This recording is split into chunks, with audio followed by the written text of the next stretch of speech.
877 active case हैं। अभी तक 1,80,530 मरीजों की जान कोरोना से जा चुकी है।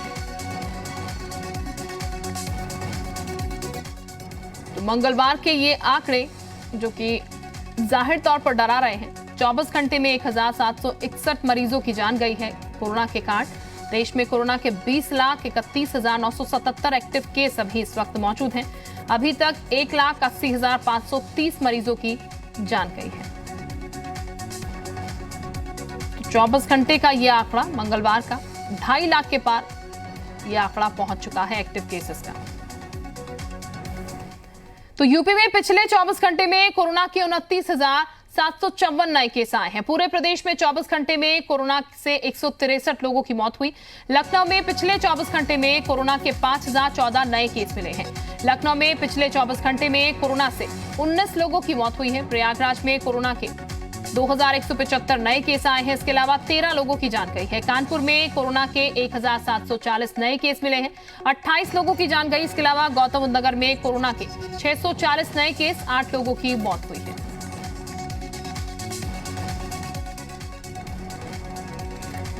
तो ये बता दें आपको, उत्तर प्रदेश में भी 24 घंटे में आंकड़े जो हैं वो बड़े हैं। 163 लोगों की जान गई है और ऐसे में उपाय जो हैं वो हर संभव किए जा रहे हैं ताकि किसी तरीके की दिक्कत जो है वो लोगों को ना होने पाए। जो लगातार आंकड़े बढ़ रहे हैं, उन आंकड़ों को किस तरीके से समेटा जाए, कैसे रोका जाए, इसके लिए नित्य और रोज नए कदम उठाए जा रहे हैं। मुख्यमंत्री बैठक भी कर रहे हैं और लगातार नए निर्देश भी दे रहे हैं। ये बता दें आपको, उत्तर प्रदेश की स्थिति की अगर बात की जाए तो हाल फिलहाल में रिकवरी रेट बढ़ा है, जो कि एक राहत वाली खबर यहां पर सामने निकल कर आई है। लेकिन इसके अलावा आंकड़े जो हैं दिन ब दिन सामने आ रहे हैं। पेशेंट्स जो हैं वो लगातार बढ़ रहे हैं और अभी मुख्यमंत्री की तरफ से निर्देश भी दे दिया गया है कि 18 साल से ऊपर के जो लोग होंगे उत्तर प्रदेश में वैक्सीन जो है वो फ्री में लगाई जाएगी। आर्थिक तौर पर जो संपन्न नहीं होंगे, इसके साथ कोविड सेंटर्स जो है वो बढ़ाए जाएंगे। ऑक्सीजन प्लांट्स जो है वो भी लगाने की बात मुख्यमंत्री की तरफ से कही गई है ताकि ऑक्सीजन की कमी जो है वो ना हो।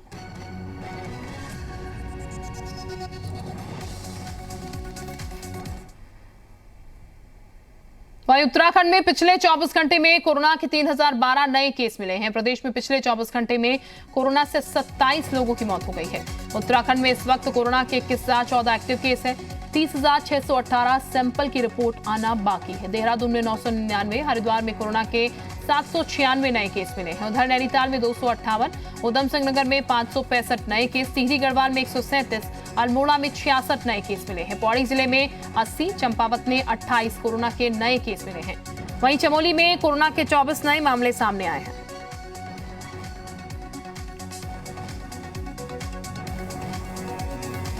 तो ये आपको बता दें, आंकड़े लगातार बढ़ रहे हैं और उत्तर प्रदेश उत्तराखंड की स्थिति की भी जब हम बात कर रहे हैं तो स्थितियां बेहतर नहीं है। हालांकि दोनों ही राज्यों के मुख्यमंत्री की तरफ से हर संभव कोशिश की जा रही है ताकि रोका जाए, चाहे वो नाइट कर्फ्यू का सहारा हो या फिर कर्फ्यू का समय बढ़ाने की बात हो, इसके साथ कंटेनमेंट जोन बनाने की बात हो और साथ ही साथ स्वास्थ्य व्यवस्थाओं की बात हो। हर और ध्यान दिया जा रहा है। कोशिश बस यही की जा रही है किसी तरीके से यहाँ पर इस संक्रमण को रोका जाए, ये जो चेन है उसको तोड़ा जाए ताकि ये चेन और ना बढ़े और ऐसे में और लोग इससे संक्रमित ना हो ताकि लोगों की जान को सुरक्षित किया जा सके। तो इस वक्त 21,014 एक्टिव केस है। उत्तराखंड में 30,618 सैंपल की रिपोर्ट आना बाकी है और ये बता दें, हरिद्वार कुंभ समाप्त हो चुका है, लेकिन हरिद्वार कुंभ में जो पुलिसकर्मी तैनात थे, जो पत्रकार तैनात थे, उनमें कईयों में टेस्ट के बाद कोरोना के संक्रमण मिले हैं।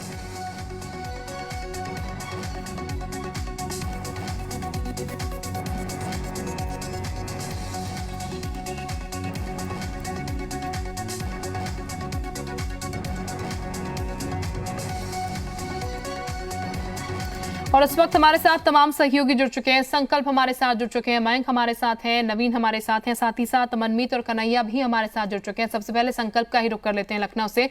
संकल्प, लखनऊ की मौजूदा परिस्थिति की अगर बात की जाए तो कितने एक्टिव केस बताए जा रहे हैं और क्या तस्वीर आप देख पा रहे हैं, क्योंकि मुख्यमंत्री लगातार ये कोशिश में जुटे हुए हैं कि ये जो चेन चल रही है कोरोना की उसको रोका जा सके।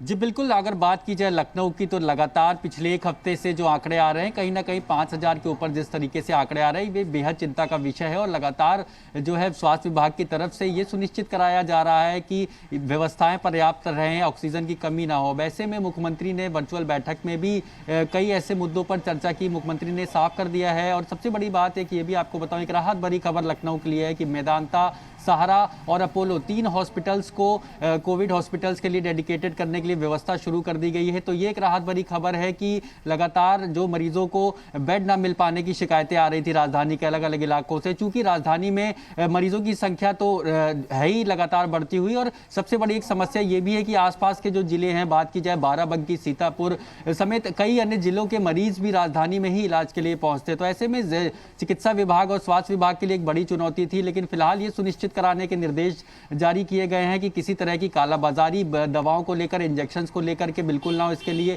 यूपीएसटीएफ की टीम्स को सक्रिय कर दिया गया है। उनको ये निर्देश दे दिए गए हैं कि अगर कोई भी ऐसे रैकेट्स है, चूंकि कानपुर में जो इंजेक्शन की खेप के साथ में 4 लोगों की गिरफ्तारी यूपीएसटीएफ ने की थी, उसके बाद में 3 लोगों को इस पूरे मामले में जेल भेज के कार्रवाई की गई। और सबसे बड़ी बात यह है कि ये कई ऐसे रैकेट्स चल रहे हैं जो सोशल मीडिया साइट्स के जरिए या फिर व्हाट्सएप ग्रुप्स के जरिए जो ऑक्सीजन सिलेंडर्स हैं, ज़रूरी सामान है, इंजेक्शन है, दवाएं हैं, उनकी कालाबाजारी के लिए कहीं ना कहीं जो सक्रिय, उन पर रोकथाम लगाने की पहल की जा रही है। और फिलहाल एक राहत भरी खबर राजधानी लखनऊ के लिए यह है कि जो मेडिकल कॉलेज और संस्थाएं हैं वहां पे भी जांच जो है वो अब कोरोना की बढ़ाने के निर्देश दे दिए गए। वैसे में सबसे बड़ी बात यह है कि सरकार का पूरा फोकस है कि किस तरीके से जो लगातार मरीजों की संख्या बढ़ रही, मौत के आंकड़े बढ़ रहे हैं, ऐसे में जो कह सकते हैं कि जो क्योरिंग रेट है, जो रिकवरी रेट है, उसको किस तरीके से ऊपर लाया जाए। और लगातार स्वास्थ्य विभाग से भी इस मामले में को लेकर के गंभीर मीटिंग्स चल रही हैं। लगातार इसको लेकर के कई ऐसे निर्देश दिए गए। फिलहाल ये माना जा रहा है कि अब जो वीकेंड लॉकडाउन इस बार का रहेगा उसको बेहद प्रभावी बनाने की पूरी तैयारी कर ली गई है और किसी भी तरीके की कोई लापरवाही होने पर अब अफसरों पे भी कार्रवाई की जाएगी। और वाकई में इस वक्त ढील देने का वक्त भी नहीं है। हमारे साथ तमाम और सहयोगी भी जुड़े हुए हैं, संकल्प के पास चलेंगे वापस, लेकिन इस वक्त हमारे साथ देहरादून से मयंक भी बने हुए हैं। मयंक का रुख कर लेते हैं। मयंक, उत्तर प्रदेश की अगर बात की जाए तो स्थिति हाल फिलहाल जिस तरीके की है वो सबके सामने है, लेकिन रिकवरी रेट को लेकर एक बेहतर खबर सामने निकल कर आई कि रिकवरी रेट जो है वो बेहतर स्थिति में है। उत्तराखंड के लिहाज से अगर बात की जाए तो उत्तराखंड में रिकवरी रेट की क्या मौजूदा स्थिति है? और देखिए, रिकवरी रेट की अगर बात करें शिल्पा, तो रिकवरी रेट बेहतर है, 1.3 के आसपास है इस समय रिकवरी रेट। हालांकि इसको और बढ़ाए जाने की दरकार है। इसको लेकर सरकार जो तमाम स्वास्थ्य महकमे से जुड़े अधिकारी हैं और जो व्यवस्था में लगे हुए सारे लोग और कर्मचारी हैं, उनसे बातचीत की जा रही है कि रिकवरी रेट को और किस तरह से बेहतर किया जाए ताकि जो नेशनल रिकवरी रेट है हम उसके आसपास आ सकें। हालांकि उससे कम है, उसकी तुलना में अगर हम बात करें तो रिकवरी रेट हमारा काफ़ी कम है। लेकिन चूँकि एक छोटा प्रदेश है, बहुत सारे प्रयास किए जा रहे हैं सरकार की तरफ से। आप देखिए कि जिस तरह से एक नया प्रयोग किया गया है, आज से या 2 बजे से पूरा मार्केट जो शहरी क्षेत्र का है वो बंद कर दिया जाएगा और जो शाम का कर्फ्यू है उसको माफ़ करिएगा, जो रात का कर्फ्यू 9 बजे से सुबह 5 बजे तक का था उसको 2 घंटे और बढ़ाया गया, यानी 7 बजे के आसपास से जो कर्फ्यू है वो शुरू हो जाएगा और 7 बजे से लेकर सुबह 5 बजे तक आपको सड़कों पे सन्नाटा देखने को मिलेगा। और पुलिस को डिप्लॉय किया गया है इसी के लिए कि इसका सख्ती से पालन कराया जा सके।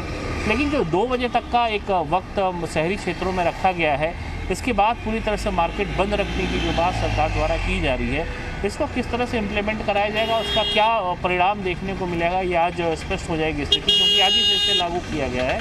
कोशिश सरकार की है ये किसी तरह से जो संक्रमण लगातार बढ़ रहा है। आप देखिए, देहरादून पूरे उत्तराखंड में 3000 से ज़्यादा मरीज जो है कल सामने आए हैं और ये दायरा जो है लगातार बढ़ रहा है। और देहरादून की अगर हम बात करें तो 1000 के आसपास केवल देहरादून में मरीज हैं। हाँ, अमूमन जो रिपोर्ट आ रही है उसके मुताबिक 1 घंटे में 1 व्यक्ति की मौत हो रही है, जो लगातार चिंता का विषय बनी हुई है। और इसी को देखते हुए सरकार द्वारा जो तमाम सख्ती है वो की जा रही है। इस सख्ती में जो सबसे ज़्यादा ज़रूरत है वो है आम लोगों की सहभागिता की, ताकि लोग खुद अगर सरकार के साथ आएंगे, सरकार की बातों को मानेंगे, तालमेल बनाकर ही मयंक यहाँ पर चला जा सकता है अगर संक्रमण से लड़ना है। यहाँ पर तमाम और सहयोगी भी हमारे साथ बने हुए। मनमीत का रुख कर लेते हैं। मनमीत, अयोध्या की क्या स्थिति है? देखिए, सबसे पहले हम आपको अयोध्या की तस्वीर दिखाते हैं। देखिए, यहाँ पर जो सुरक्षा बल हैं वो जो अयोध्या में प्रवेश कर रहे हैं उनको रोक रहे हैं, और उनको रोकने का जो सबसे बड़ा कारण है कि मास्क को चेक किया जा रहा है। साथ ही आज क्योंकि भगवान श्री राम का जन्मोत्सव है, इसलिए जो है जो बाहरी व्यक्ति हैं उनको अयोध्या आने से रोक दिया गया, क्योंकि कोरोना संक्रमण का फैलाव ना हो, किसी तरीके से संक्रमण ना बढ़े, इसको रोकने के लिए जिला प्रशासन ने एक बड़ा कदम उठाया है। अयोध्या में इस समय संक्रमण का जो रेशियो है वो तेजी से बढ़ता नजर आ रहा है। कल रात जो आंकड़े आए हैं वो करीबन 400 के करीब आए हैं, और ये इससे पहले 100 थे, 150 थे, 200 थे, 250 थे, इस तरीके से आंकड़े आ रहे थे। लेकिन अभी जो 400 के नजदीक आए हैं वो कहीं ना कहीं अयोध्या के लिए एक चिंता का विषय है, क्योंकि लगातार यहाँ पे जो चेकिंग हो रही है, जो जांच हो रही है वो भी तेजी से हो रही है। 2500 3000 के करीब करीब लोगों की जांच प्रतिदिन हो रही है, लेकिन जो आंकड़े बढ़े हैं वो अयोध्या के लिए चिंता का विषय है। और यही कारण है कि जिला प्रशासन ने अयोध्या में जो बाहरी श्रद्धालु हैं उनको आने से रोक दिया है, क्योंकि ये माना जा रहा है कि आज राम का जन्मोत्सव है, भगवान राम का जन्मोत्सव है, लाखों की संख्या में श्रद्धालु जरूर आते रहे हैं यहाँ पर, लेकिन इस बार लोग ना आए, जिससे बिल्कुल ये अपील की जा रही है लोगों से कि इस बार रामनवमी में अयोध्या ना पहुंचे। और ये बेहतर तस्वीर है कि चेकिंग जो है वो लगातार यहाँ पर की जा रही है, संक्रमण ना बढ़े इसके लिए बेहद जरूरी है। नवीन भी हमारे साथ वाराणसी से बने हुए हैं। नवीन, वाराणसी की स्थिति की अगर बात की जाए तो ये देखा हमने आंकड़े किस तरीके से लगातार वाराणसी में सामने निकल कर आ रहे हैं, लेकिन इसकी रोकथाम के लिए लोग कितने सजग नजर आ रहे हैं, इसके साथ ही प्रशासनिक कर्मचारी कितने सजग हैं यहाँ पर? जी बिल्कुल, अगर वाराणसी की बात की जाए तो वाराणसी में कल रात तक 1887 कोविड मरीजों की संख्या आई हुई थी। इसके साथ साथ पॉजिटिव मरीजों की संख्या 16,000 के करीब पहुंच गई है। 7 से 10 लोग रोजाना मर रहे हैं कोविड से, जिसको देखते हुए प्रशासन काफी मुस्तैदी दिखा रहा है। इसके साथ साथ प्रशासन लगातार ये अवॉइड कर रहा है कि जो समस्याएं लोगों की आ रही है, मरीजों को बेड की समस्या आ रही है, ऑक्सीजन की समस्या आ रही है, इंजेक्शन की समस्या आ रही है, वो समस्याओं को दूर किया जाए, जिसी के तहत प्रधानमंत्री के आदेश के बाद कल वाराणसी में लगभग ऑक्सीजन युक्त कोविड बेडों की संख्या 2.5 गुना बढ़ा दी गई है। तो लगातार प्रशासन और सरकार लगातार प्रयास कर रही है कि जिस तरह से लगातार लोगों की परेशानी हो रही है उसके निपटने के लिए लगातार कवायदे की जा रही हैं। लेकिन कहीं ना कहीं अब लोग भी अब सतर्क होते हुए वाराणसी में देखने को मिल रहे हैं, क्योंकि जिस तरह से भीड़ देखने को मिल रही थी, लोग निधड़क होकर सड़कों पर देखने को जरूर मिल रहे थे, लेकिन अब वो धीरे धीरे वो भीड़ खत्म होती हुई देखने को मिल रही है। क्योंकि जिस तरह से आंकड़ा बढ़ रहा है, लोगों के मन में डर व्याप्त हो चुका है, लोग अपने आप को घरों में ही रहना पसंद कर रहे हैं, लिहाजा लोगों की भीड़ कम देखने को मिल रही है। इसके साथ साथ लोग मास्क का भी प्रयोग अब कर रहे हैं। तो जागरूक होते हुए भी वाराणसी की जनता देखने को मिल रही है, लेकिन जिस तरह से वाराणसी में लगातार केसेस बढ़ रहे हैं उसको देखते हुए कहीं ना कहीं प्रशासन अलर्ट मोड पे है। 100 बेड का हॉस्पिटल 2 हफ्ते में तैयार करने की बातें की जा रही हैं कि BHU के स्टेडियम में 1000 बेड का हॉस्पिटल बनाया जाएगा। तो तैयारी प्रशासन की लगातार तेज है, क्योंकि जिस तरह से मरीज लगातार बढ़ रहे हैं वाराणसी में, उसको देखते हुए प्रशासन मुस्तैदी दिखा रहा है। लेकिन कहीं ना कहीं लोगों की समस्याएं भी पूरी मुखर के सामने आ रही हैं। ऑक्सीजन की भारी किल्लत बताई जा रही है। इसके साथ साथ जो मुख्य समस्या है वो बेड की बताई जा रही है। हॉस्पिटल में जगह नहीं मिल रही है, क्योंकि लगातार 2000 से लगाए 1500 मरीज आ रहे हैं वाराणसी में, लिहाजा पूरी तरह से हॉस्पिटल फुल हो चुका है। इसी वजह से लगातार प्रधानमंत्री भी वाराणसी पर नजर बनाए हुए हैं, और कल प्रधानमंत्री के आदेश के बाद वाराणसी में लगभग ऑक्सीजन युक्त कोविड बेडों की संख्या 2.5 गुना बढ़ा दी गई है। तो फिलहाल प्रशासन लगातार अपनी तैयारियां किया हुआ है कि मरीजों को वाराणसी में अभी और बेहतर तरीके से उन्हें करने की जरूरत है। इस वक्त हमारे साथ कन्हैया भी मथुरा से बने हुए हैं। कन्हैया, मथुरा की स्थिति बताएगा किस तरीके की बनी हुई है, क्या स्वास्थ्य व्यवस्था भी बेहतर है वहां पर, या फिर यहाँ नजारा वहां भी कुछ सेम है? देखिए, मथुरा की जो स्वास्थ्य विभाग की स्थिति की बात करें तो अगर हम कहें कि बीच की स्थिति है, क्योंकि मथुरा एक धार्मिक और पर्यटन के तौर पर ज्यादा भीड़ यहाँ पर रहती है, लेकिन जो कोविड का काल है अभी लोगों का आवागमन कम है, लेकिन जो रेशो है, जो कोविड के जो केस आ रहे हैं वो काफी है। अगर अभी की बात की जाए तो पिछले 24 घंटों में 367 एक्टिव केस सामने आए, जिसमें 4 लोगों की मौत हो चुकी है। तो काफी भयानक स्थिति है, जो लगातार केस आ रहा है। लेकिन सबसे बड़ी जो स्थिति निकल कर आ रही है वो ये है कि उसके बावजूद भी लोग लापरवाही बरतने से बाज नहीं आ रहे। अभी भीड़भाड़ वाले इलाकों में लोग देखने को मिल रहे हैं जहां पर सोशल डिस्टेंसिंग और मास्क का प्रयोग लोग कम ही कर रहे हैं, जिसके कारण लगातार संख्या बढ़ रही है। प्रशासन के द्वारा, स्वास्थ्य विभाग के द्वारा टेस्टिंग को बढ़ाया गया है। साथ ही साथ जो बेड का जो कोविड सेंटर है, 4 मथुरा में कोविड के सेंटर अलग अलग पहले से ही बनाए गए थे, अब एक सेंटर और वो उसमें स्थापित किया गया है, जिसमें एक नया आयात रहेगा, जिसमें ऑक्सीजन बेड की अतिरिक्त व्यवस्था रहेगी। जो कहीं भी दिक्कत आएगी तो जो मरीज हैं बढ़ने वाले, उनको वहां पर शिफ्ट किया जाएगा। प्रशासन अपनी व्यवस्थाएं कर रहा है और लोगों से भी अपील कर रहा है कि वो लोग जागरूक रहें। हम भी बता रहा अपने चैनल के माध्यम से लोगों से कह रहे हैं कि वो अपना स्वास्थ्य का ध्यान रखें, अपने परिवार का रखें, जिससे वो और लोगों का भी ध्यान रख सकेंगे। फिलहाल स्थिति ठीक है, लेकिन जो एक्टिव केस आ रहे हैं वो कहीं ना कहीं लापरवाही की देन है। जो लोग बराबर लापरवाही बरत रहे हैं, लगातार सोशल डिस्टेंसिंग, मास्क, सैनिटाइजर का प्रयोग नहीं कर रहे हैं, जिसके कारण संख्या बढ़ रही है। सबसे बड़ी बात यही है कि ये लोग अगर कोविड की गाइडलाइन का पालन करेंगे तो कहीं ना कहीं इस चैन को तोड़ा जा सकता है, लेकिन वो चीजें अभी नहीं दिख रही है। ग्रामीण क्षेत्रों की बात करें, शहरी क्षेत्रों की बात करें, तो लोग लापरवाही बरतने से बाज नहीं आ रहे। बिल्कुल, यानी कि लापरवाहियां साफ साफ नजर आ रही हैं यहाँ पर। और इस वक्त संकल्प का रुख कर लेते हैं। संकल्प, जिस तरीके की तस्वीरें हम देख रहे हैं बाकी जगह से और उत्तर प्रदेश के लिहाज से अगर खासकर बात की जाए तो मुख्यमंत्री साफ निर्देश कर रहे हैं कि ऑक्सीजन की जो सप्लाई है वो भी यहाँ पर भरपूर तरीके से की जाएगी, क्योंकि दिक्कतें आ रही थी। और इसके साथ रेमडेसिविर इंजेक्शन भी मंगाए गए हैं यहाँ पर। अभी व्यवस्थाएं या संसाधन की अगर बात की जाए तो पर्याप्त नजर आ रहे हैं, क्योंकि मुख्यमंत्री लगातार टीम 11 के साथ बैठक कर निर्देशित कर रहे हैं इनको लेकर। देखिए, बिल्कुल लगातार जितने भी प्रिकॉशंस हैं या फिर जो भी संभावित प्रयास है वो लगातार जारी है। और ऐसे में एक सबसे बड़ी बात यह है कि अब सामंजस्य अन्य अलग अलग विभागों में देखने को मिल रहा है लोगों की तरफ से जो पहल की जा रही है। अब जैसे रेलवे की बात की जाए तो रेलवे की तरफ से जो आइसोलेशन कोचेज हैं उनको मंगवाए जाने की व्यवस्था की जा रही है। इसके साथ ही रेलवे ने अपनी ये जिम्मेदारी उठाई है कि जो भी रेलवे के कर्मचारी हैं उनके लिए रेलवे ने ट्रीटमेंट शुरू कर दिए हैं। तो ऐसे में कहीं ना कहीं जो मेडिकल कॉलेजेस में व्यवस्था की गई है और साफ तौर पर ऑक्सीजन की किल्लत को लेकर जो पिछले कई दिनों से खबरें लगातार आ रही थी, मरीज लगातार ऑक्सीजन की कमी को झेल रहे थे। तो ऐसे में जो ऑक्सीजन सेंटर्स हैं उनकी सुरक्षा व्यवस्था बढ़ाने के साथ ही ये सुनिश्चित कराया जा रहा है कि वहां पे जो भी सीएमओ के द्वारा रिफर्ड केसेस, अब ऐसे में जो मानवाधिकार आयोग ने भी इस पूरे मामले का संज्ञान लेते हुए सरकार से फिलहाल जवाब भी मांगा है और ये भी अपील की है, निर्देश दिए हैं कि अगर सीएमओ के द्वारा जो रिफर करने की व्यवस्था है उसको खत्म किया जाए तो वो बेहद जरूरी है। अब ऐसे में ये माना जा रहा है कि जल्दी सरकार की तरफ से इस पर भी प्रभावी कदम उठाए जा सकते हैं। इसके साथ ही अगर बात की जाए जिलों में जिस तरीके की मॉनिटरिंग के निर्देश खासतौर से उन मंत्रियों को दिए गए हैं जो प्रभारी मंत्री हैं जिले के, उनको ये सुनिश्चित व्यवस्था करने के लिए कहा गया है कि जो उनके जिले में एम्बुलेंसेस की संख्या है या फिर जो एक्टिव केसेस हैं, बेड्स का रेशियो है, उसके अकॉर्डिंगली जो है जिला प्रशासन से समन्वय बनाते हुए उनको निर्देशित करते हुए आगे की व्यवस्थाओं का संचालन खुद मॉनिटर करें। चूंकि जो जिले के प्रभारी मंत्री हैं, और सबसे बड़ी बात है कि एक बड़ी चुनौती ये भी है शासन और सरकार के सामने कि जिस तरीके से जो पेंडेमिक का असर है वो साफ तौर पे अफसरों पर, पुलिस कर्मियों पर और जो वर्किंग स्टाफ है, चूंकि लगातार अगर बात की जाए कोरोना संक्रमितों में तो बड़ी संख्या में जो मेडिकल स्टाफ है वो और पुलिस कर्मी हैं, कई बड़े अधिकारी हैं जो क्वारंटीन हैं। तो साफ तौर पे कहीं ना कहीं चैलेंजेस चारों तरफ से। अब ऐसे में मुख्यमंत्री खुद आइसोलेट होने के बावजूद लगातार वर्चुअल बैठक कर रहे हैं, मॉनिटरिंग्स कर रहे हैं और निर्देश तो जारी किए जा रहे हैं। लेकिन सबसे बड़ी बात अब आखिरी में ये आती है कि जो आम जनता है उसको कहीं ना कहीं अब सहयोग करना पड़ेगा कि किस तरीके से इस चेन को रोकना है। चूंकि आम सहभागिता के बिना इस चेन को और इस संक्रमण को कम करना बेहद चुनौतीपूर्ण है। जिस तरीके की व्यवस्थाएं फिलहाल की तो जा रही हैं, लेकिन माना जा रहा है कि अगर लोगों का इसमें सहयोग नहीं मिलता है तो कहीं ना कहीं स्थिति विकट हो सकती है। और दूसरी ओर जो लॉकडाउन्स लगाए जाने हैं, सरकार ने ये भी साफ किया है, लोगों से अपील भी की जा रही है लगातार कि अगर लॉकडाउन लगता है तो कहीं ना कहीं प्रदेश का जो आर्थिक स्तर पे जो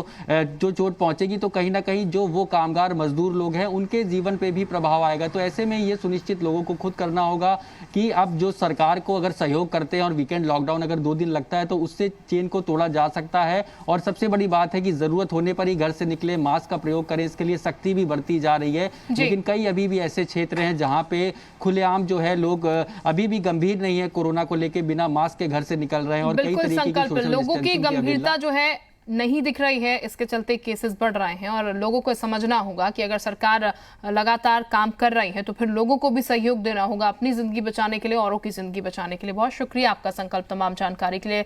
नवीन, आपका भी बहुत शुक्रिया। कन्हैया, आपका भी बहुत शुक्रिया। मनमीत और मयंक भी हमारे साथ जुड़े थे, आपका भी बहुत शुक्रिया तमाम जानकारी देने के लिए। फिलहाल एक छोटा सा ब्रेक।